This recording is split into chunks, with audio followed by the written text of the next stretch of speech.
Bien, aujourd'hui, le gouvernement du président Oligui fête ses 100 jours, ses 100 jours de gouvernance et il est de coutume qu'à pareil moment, on fasse un peu le bilan de ces 100 premiers jours de gouvernance. Pour ma part, je pense que j'aurais voulu être agréablement surpris. J'aurais voulu être agréablement surpris parce que le démocrate que je suis ne souhaite pas l'échec, n'est-ce pas, à son adversaire, parce que nous faisons tous partie d'une même république.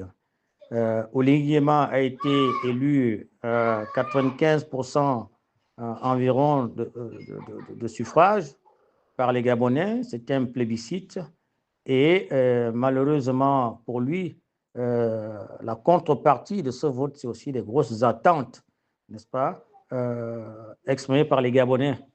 Les Gabonais ont vu ce monsieur comme étant l'homme providentiel.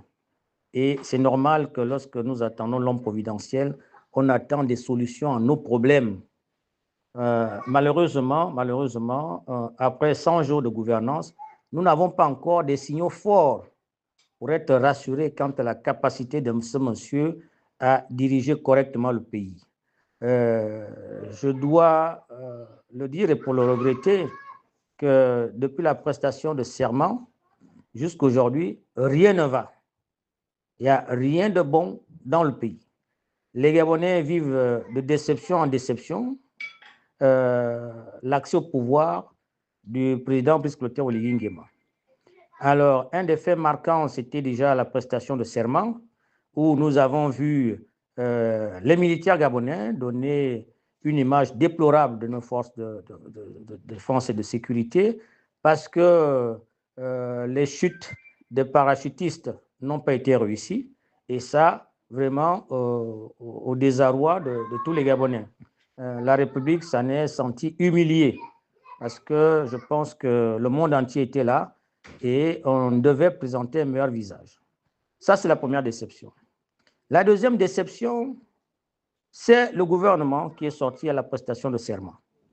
Alors que les Gabonais attendaient une vraie révolution à la tête de l'État, un vrai changement à la tête de l'État, ce à quoi les Gabonais ont assisté impuissants, c'est le retour en force de ceux qui ont dirigé le pays sous le règne des Bongo père et Bongo fils.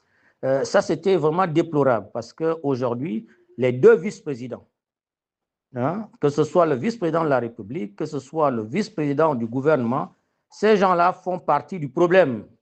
Donc, les Gabonais ne les voyaient pas comme devant faire partie de la solution. Voilà. Donc, ça a été une occasion vraiment ratée.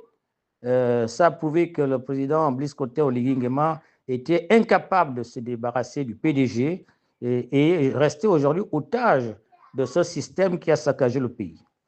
Alors, la troisième déception des Gabonais, ça a été les casses.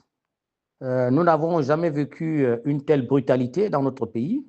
À l'époque, même en 2012, ce qu'on a assisté en 2012, c'était un affrontement entre deux camps opposés.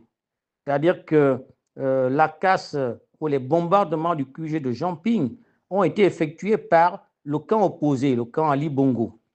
Or, ce à quoi on a assisté sous Oligui Nguema, c'est une population terrorisée, martyrisée par celui vraiment pour qui ils ont chanté des louanges. Voilà. Donc, c'était jamais arrivé dans notre pays. Aujourd'hui, beaucoup de Gabonais dorment à la belle étoile du fait de celui qu'ils ont porté la tête de l'État, ce qui est gravissime. Ce qui est gravissime. Aujourd'hui, moi, j'en ai rencontré beaucoup, j'en ai reçu beaucoup. J'ai essayé avec mes petits moyens d'apporter un soulagement à la souffrance de ceux qui m'ont approché. Et les Gabonais m'ont vu sur le terrain aller visiter tous ces gens-là. C'est une grande détresse qu'on ne peut justifier aujourd'hui parce que nous ne voyons pas l'urgence, que ce soit à Péroliti, que ce soit au Carrefour Nzarayon et dans les autres coins qui ont été touchés. Vraiment, nous n'avons pas vu l'urgence parce qu'il était des bonnes pratiques politiques qu'après avoir été élu, après avoir été aussi plébiscité, je crois que le retour d'ascenseur pour les Gabonais aurait été ne fût-ce que des manifestations de remerciements. Malheureusement, ce n'est pas ce qui est arrivé. Les Gabonais, contre toute attente, ont été poignardés dans leur dos. Et ce n'est pas normal.